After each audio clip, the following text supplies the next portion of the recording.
போட்டித் தேர்வு படிக்கும் மாணவ அனைவருக்கும் வணக்கம். இப்போ ரீசெண்டாக பார்த்தீங்கன்னா India is a 4th largest economy அப்படிங்கிற ஒரு ஐஎம்எஃப் வந்து அந்த ரிப்போர்ட் ரிலீஸ் பண்ணியிருந்தாங்க. அதை வச்சு நம்மளுடைய நிதி ஆயோக்குடைய சிஇஓவும் அதை எக்ஸ்பிளைன் பண்ணியிருந்தார்.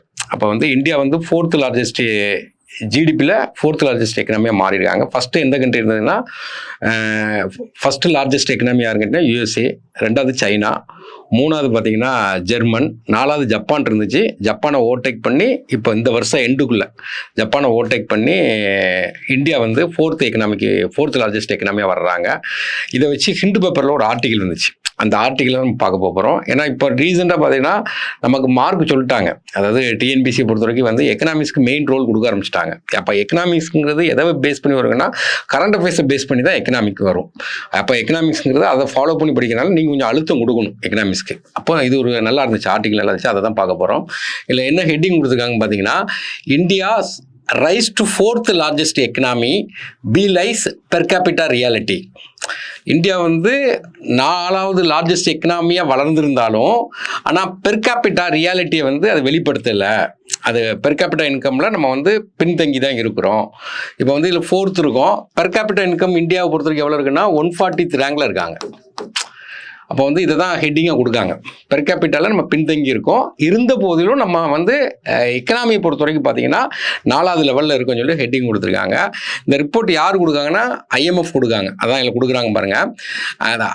IMF recently projected that India will edge pass Japan to become the world's 4th largest economy in 2025. அதாவது 2025க்குள்ளே, இப்போ இன்னும் ஓவர்டேக் பண்ணல. நம்ம 2025க்குள்ளே நம்ம வந்து என்ன பண்ணுறோம் கேட்டிங்கன்னா, ஜப்பானை ஓவர்டேக் பண்ணி இந்தியா வந்து 4th லார்ஜஸ்ட் எக்கனாமியாக மாறுது அப்படின்னு சொல்லிட்டு அந்த ஸ்டேட்மெண்ட் கொடுத்துருக்காங்க. நெக்ஸ்ட் பார்த்தீங்கன்னா அதில் என்ன கொடுக்காங்க பாருங்கள். While this mark as a notable milestone comparison based solely on absolute GDP offer limited insight into the lived reality of the people. இது வந்து ஒரு நோட்டபுள்.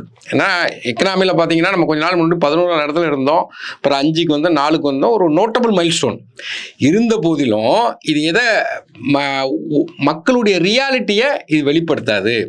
மக்களுடைய ரியாலிட்டிங்கிறது எல்லாமே கலந்து வரணும். எல்லாமே கலந்து வரணும்னா பெர் கேபிட்டா இன்கம் அதிகமாக இருக்கணும். அடுத்தது பார்த்தீங்கன்னா காலேஜ் என்ரோல்மெண்ட் ரேஷியோ அதிகமாக இருக்கணும். சர்வீஸ் செக்டாரில் அதிகமாக வேலை பார்க்கணும். இது அப்புறம் பார்த்தீங்கன்னா ஹியூமன் டெவலப்மெண்ட் இண்டெக்ஸ் நல்லா இருக்கணும். எல்லாத்தையும் பார்க்கணும். இது பார்த்தீங்கன்னா ஒரு எக்கனாமி லெவலில் பார்க்கும்போது 4th லார்ஜஸ்ட்டாக இருக்கும் அப்படிங்கிற மாதிரி கொடுத்துருக்காங்க.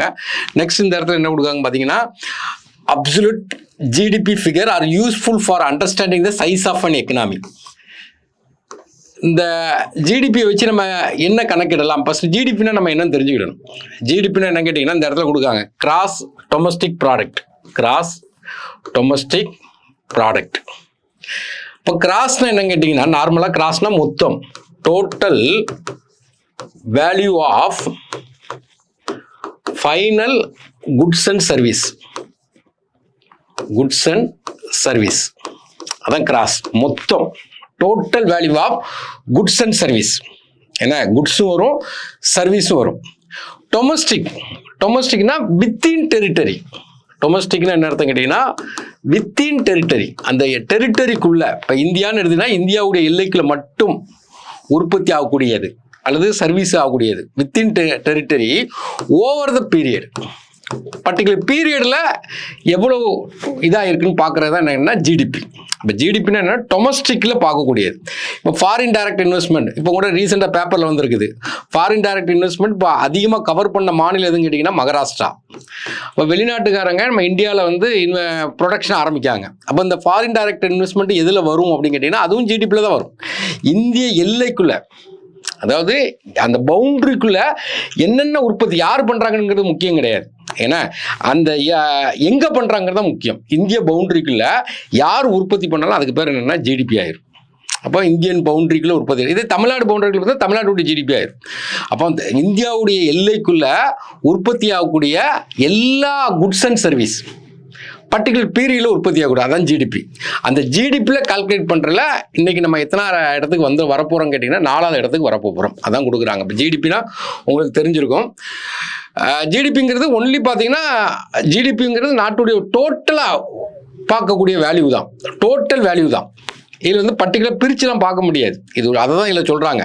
த சைஸ் ஆஃப் அன் எக்கனாமியை அண்டர்ஸ்டாண்ட் பண்ணிக்கலாம் ஏன்னா, but they do not capture how wealth is distributed. Wealth வந்து எப்படிலாம் டிஸ்ட்ரிபியூட் ஆயிருங்கிறத கால்குலேட் பண்ண முடியாது.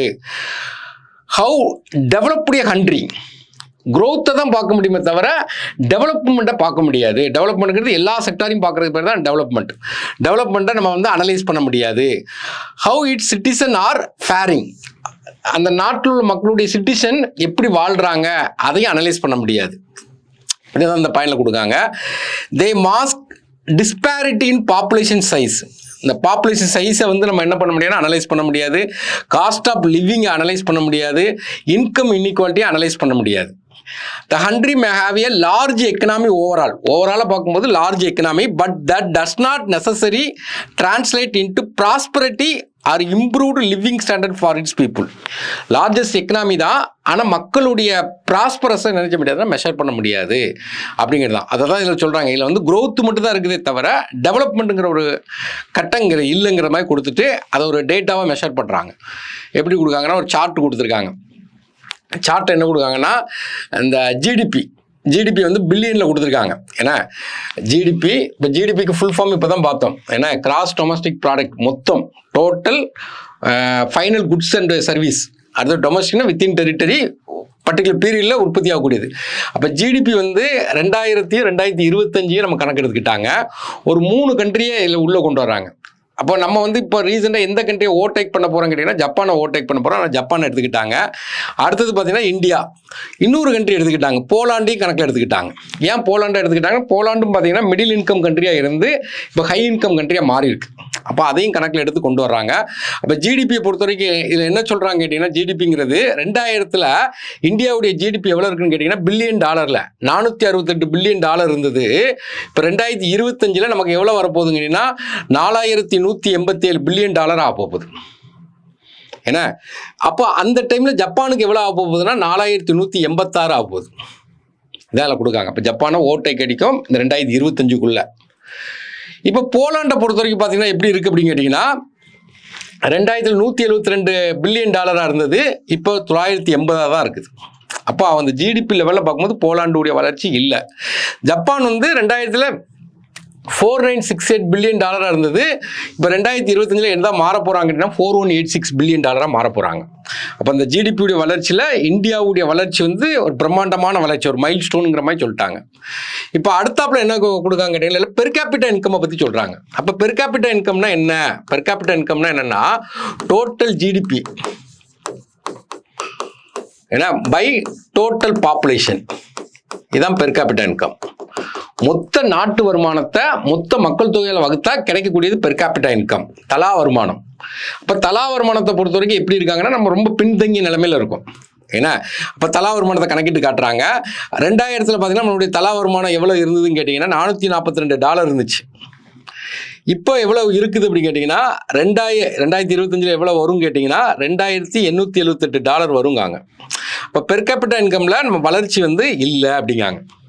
இப்போ டோட்டலாக பார்க்கும்போது போலாண்டு பார்த்தீங்கன்னா அவங்களுடைய பெர் கேபிட்டா இன்கம் $4499 இருக்குது. 2025 பார்த்தீங்கன்னா $26,805 மாறுது. அப்போ ஒரு நாட்டுக்கு வந்து ஓவராலாக பார்த்தது வந்து லார்ஜஸ்ட் எக்கனாமி. ஆனால் பெர் கேபிட்டா இன்கம் இருந்தால் தான் மக்களுடைய பார்த்தீங்கன்னா பர்ச்சேசிங் பவர் பாரிட்டி கூடும். அப்போ தான் நாடு வந்து அவங்க மக்கள் வந்து சிறந்து வாழ்கிறாங்கன்னு அர்த்தம்.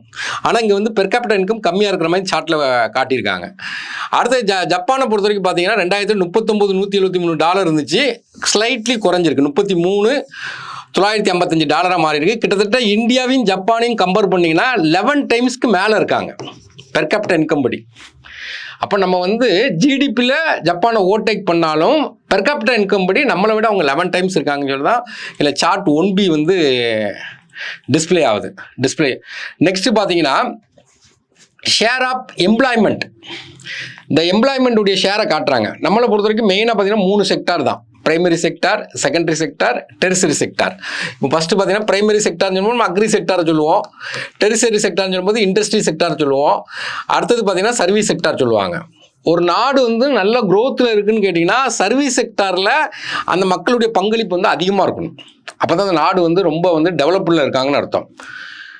இப்போ வந்து இதில் சார்ட்டை கொடுக்காங்க 2A 2B 2Cன்னு கொடுக்காங்க. இப்போ share of employment in agriculture sector அதில் இந்தியா எவ்வளோ இருக்காங்க கேட்டிங்கன்னா 2000 59.6% இருந்தது. இப்போ கொஞ்சம் குறைஞ்சி 43.5% இருக்காங்க. இருந்தாலும் இந்திய மக்கள் அதிகமாக எந்த செக்டாரில் ஒர்க் பண்ணுறாங்கன்னா அக்ரிகல்ச்சர் செக்டாரில் தான் வேலை பார்க்காங்க.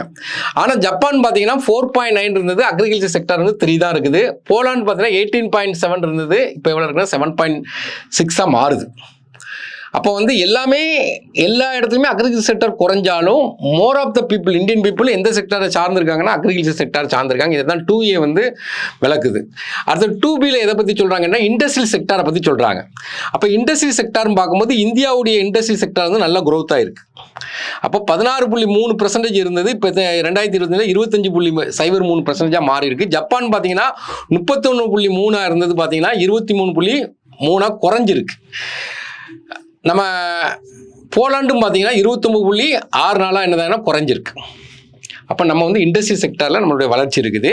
ஆனால் மெயினாக கவனிக்க வேண்டியது எதை கவனிக்கணும்னு கேட்டிங்கன்னா நமக்கு வந்து சர்வீஸ் செக்டார் தான் பார்க்கணும். சர்வீஸ் செக்டார்னு பார்க்கும்போது என்ன ஆகும், நல்லா படித்தவங்க ஏன்னா ஒரு ஆர்கனைஸ் செக்டாரில் சேலரி பீப்புளாக ஒர்க் பண்ணுவாங்க. அப்போ வந்து அவங்களுடைய வாழ்க்கை தரம் என்ன செய்யணும் உயரும். அதில் வந்து ஜப்பானுடைய கான்ட்ரிபியூஷன் பார்க்கும் 2000 63.7% இருந்தது, இப்போ 73.3% மாறி இருக்கு. போலாண்டில் 50.3 இருந்தது, இப்போ 62.8 மாறி இருக்கு. இந்தியாவை பொறுத்தவரைக்கும் 24 இருந்தது, இப்போ 31.5 இருக்கு. அப்போ சர்வீஸ் செக்டரில் நம்மளுடைய வளர்ச்சி கம்மியாக தான் இருக்குது. சர்வீஸ் செக்டர் வளர்ச்சி இருந்தால் தான் அந்த நாடு வந்து பயங்கரமான வளர்ச்சி நோக்கி போகும். இது வந்து 2வது சார்ட். 3வது சார்ட் எதை வச்சு சொல்கிறாங்க கேட்டிங்கன்னா சேலரி ஒர்க்கர்ஸ், ஏன்னா டோட்டல் எம்ப்ளாயில் சேலரி வாங்கக்கூடிய ஒர்க்கர். சேலரிங்கிறது ஆர்கனைஸ் செக்டாரில் தான் சேலரி கொடுப்பாங்க. சேலரி கொடுத்தா ஆட்டோமேட்டிக்காக பிஎஃப் இன்சூரன்ஸ் எல்லாமே கவர் ஆயிரும். இப்போ சேலரி செக்டாரில் ஒர்க் பண்ணுறது வந்து நம்ம இந்தியாவை பொறுத்த வரைக்கும் 15.3 இருந்த பர்சன்டேஜ் இப்போ என்ன இருக்குன்னு கேட்டிங்கன்னா 23. கொஞ்சம் ஸ்லைட்லி கூடியிருக்கு. ஆனால் ஜப்பானை பாருங்கள் 83.9 இருந்தது, 90.9 கூடியிருக்கு. இவங்க வந்து சேலரி செக்டர் அதிகமாக வேலை பார்க்காங்க. போலண்டும் பார்த்தீங்கன்னா 72.6 இருந்தது, 80.1 மாறி இருக்கு. அப்போ அது கம்பேரிஷனே பண்ணாத அளவுக்கு போலாண்டு எதுவும் இருக்குது, ஜப்பானும் இருக்குது. அப்போ சேலரி பீப்புள் இந்தியாவை பொறுத்தவரைக்கும் பர்சன்டேஜ் அடிப்படையில் பார்க்கும்போது கம்மியாக இருக்காங்க. இதை தான் சார்ட் 3 வந்து நமக்கு விளக்குது. அடுத்து சார்ட் 4. சார்ட் 4 எதை பற்றி சொல்கிறாங்கன்னா cross enrolment rate in college level. ஏன்னா GR கிராஸ் என்ரோல்மெண்ட் காலேஜ் லெவலில் எண்ணிக்கை இவ்வளோ பேர் என்ட்ரி ஆகிறாங்கன்னு சொல்லி காட்டுறாங்க. இப்போ சமீபத்தில் இந்தியாவில் வந்து காலேஜில் உள்ள என்ரோல்மெண்ட்டு அதிகமாக மாறி இருக்கு. இருந்தாலும் ஜப்பானியோ போலாண்டியோ கம்பேர் பண்ணும்போது நம்ம வந்து கம்மியாக தான் இருக்கிறோம். இப்போ எக்ஸாம்பிளுக்கு 1995 5.5 இருந்தது, இப்போ நமக்கு 32.7 மாறி இருக்கு. இருந்தாலும் அந்த கண்ட்ரியை கம்பேர் பண்ண ரொம்ப கம்மி. போலாண்டெல்லாம் பார்த்தீங்கன்னா 30.7 இருந்து ஜப்பானை விட தாண்டி போயிட்டு 75.3. ஜப்பான் 39.6 இருந்த பர்சன்டேஜ் வந்து இப்போ 64.6. இப்போ கிராஸ் என்ரோல்மெண்ட் ரேஷியோ வந்து காலேஜ் லெவலில் அதிகமாக இருந்தாலும் மற்ற 2 இதை கம்பேர் பண்ணும்போது கம்மியாக தான் இருக்குது. கிராஸ் என்ரோல்மெண்ட் ரேஷியோ அதிகமாக இருந்தால் தான் சேலரி பீப்புள் ரேஷியோ என்னதான் இருக்கும், அதிகமாக வரும். நெக்ஸ்ட்டு அடுத்தது பார்த்தீங்கன்னா ஃபோர்த் சார்ட் பார்த்தாச்சு. 5th chart life expectancy. ஒரு மனுஷன் எவ்வளோ நாள் உயிரோட வாழ்கிறான் அப்படின்னு பார்க்கும்போது இந்தியாவுடைய லைஃப் எக்ஸ்பெக்டன்சி 2025 என்ன சொல்கிறாங்கன்னா 72 வயசு அப்படிங்காங்க. இப்போ 2000 62.7 இருந்தது, இப்போ 72 வயசாக இருக்குது. லைஃப் எக்ஸ்பெக்டன்சி கூடியிருக்கு. காரணம் என்ன, மெடிக்கல் ஃபெசிலிட்டி கூடனால கூடியிருக்கு. ஆனால் ஜப்பான் பாருங்கள் 81 இருந்தது, இப்போ என்னதான் இருக்குது 84 மாறி இருக்குது. போலாண்டு பார்த்தீங்கன்னா 73.7 இருந்தது, இப்போ 78.7. அப்போ இந்தியாவை கம்பேர் பண்ணும்போது லைஃப் எக்ஸ்பெக்டன்சி போலாண்டுக்கு அதிகம், ஜப்பானுக்கு அதிகம். அப்போ வந்து லைஃப் எக்ஸ்பெக்டன்சி நம்ம கம்மியாக தான் இருக்கும். நெக்ஸ்ட் அடுத்தது பார்த்தீங்கன்னா human development index. Human development இண்டெக்ஸ்ன்னு பார்க்கும்போது நம்ம எதெல்லாம் வச்சு கால்குலேட் பண்ணுவாங்கன்னா லைஃப் எக்ஸ்பெக்டன்சி, இந்தியாவுடைய லைஃப் எக்ஸ்பெக்டன்சி 72 இப்போ தான் பார்த்தோம். பிறகு பார்த்தீங்கன்னா பெர் கேபிட்டா இன்கம், பிறகு பார்த்தீங்கன்னா எஜுகேஷன். இந்த 3 வச்சு தான் கால்குலேட் பண்ணுவாங்க. இப்போ ரீசெண்டாக இந்த சர்வேல நம்ம எத்தனை இடத்துல இருக்கோம்னா 130வது இடத்துல இருக்கும். அப்போ வந்து ஹியூமன் டெவலப்மெண்ட் இண்டெக்ஸ் இப்போ வந்து ஸ்லைட்லி நம்ம இம்ப்ரூவ் ஆகிருக்கோம். 0.501 இருந்து நம்ம என்ன ஆயிருக்குன்னா 0.685 மாறி இருக்கும், மீடியம் லெவலுக்கு மாறி இருக்கும். இப்போ போலாண்டை பொறுத்த வரைக்கும் பார்த்தீங்கன்னா எவ்வளோ இருக்காங்கன்னா 0.906 இருக்குது. ஜப்பானை பொறுத்த வரைக்கும் என்னன்னா 0.925 இருக்குது. இது என்ன ஹியூமன் டெவலப்மெண்ட்ல வெரி ஹை லெவலில் இருக்காங்க. அப்போ நம்மளை கம்பேர் பண்ணும்போது அவங்க ஹியூமன் டெவலப்மெண்ட் இண்டெக்ஸில் அதிகமாக இருக்காங்க. இப்போ சார்ட் 6ங்கிறது இதை தான் சொல்கிறாங்க. அப்போ நம்மளை பொறுத்த வரைக்கும் என்ன, ஓவராலாக எக்கனாமி பார்க்கும்போது என்னன்னு கேட்டிங்கன்னா நம்ம 4th லார்ஜஸ்ட்டாக இருக்கும். இருந்தாலும் நம்மளை பொறுத்த வரைக்கும் பெர் கேபிட்டா இன்கமில் கீழே தான் இருக்கிறோம். அடுத்தது பார்த்தீங்கன்னா சர்வீஸ் செக்டரில் நம்ம கீழே தான் இருக்கிறோம். பிறகு ஹியூமன் டெவலப்மெண்ட் இண்டெக்ஸில் கீழே தான் இருக்கும். கிராஸ் என்ரோல்மெண்ட் ரேஷியோலையும் நம்ம கீழே தான் இருக்கிறோம். ஓவராலாக இதெல்லாம் கம்மியாக இருக்குது. இது எல்லாத்துலேயும் நம்ம டெவலப் ஆனால் தான் நம்ம வந்து டெவலப்டு கண்ட்ரியாக வருவோம். இப்போ ஜிடிபி மட்டும் கணக்கெடுக்கும்போது டோட்டல் வேல்யூவை தான் கன்சிடர் பண்ணுறோம். அது ஒரு முக்கியமானது தான். டோட்டல் வேல்யூவை கன்சிடர் பண்ணி இன்றைக்கி நம்ம பின்னாடி இருந்தவங்க முன்னாடி வந்துட்டோம். இருந்தாலும் எல்லா செக்டர்லையும் டெவலப் ஆனால் இந்தியா வந்து நல்ல டெவலப்டு நேஷனாக நினைச்சீங்கன்னா மாறிடும். தேங்க்யூ. சுரேஷ் IAS அகாடமி, வெற்றியின் முகவரி.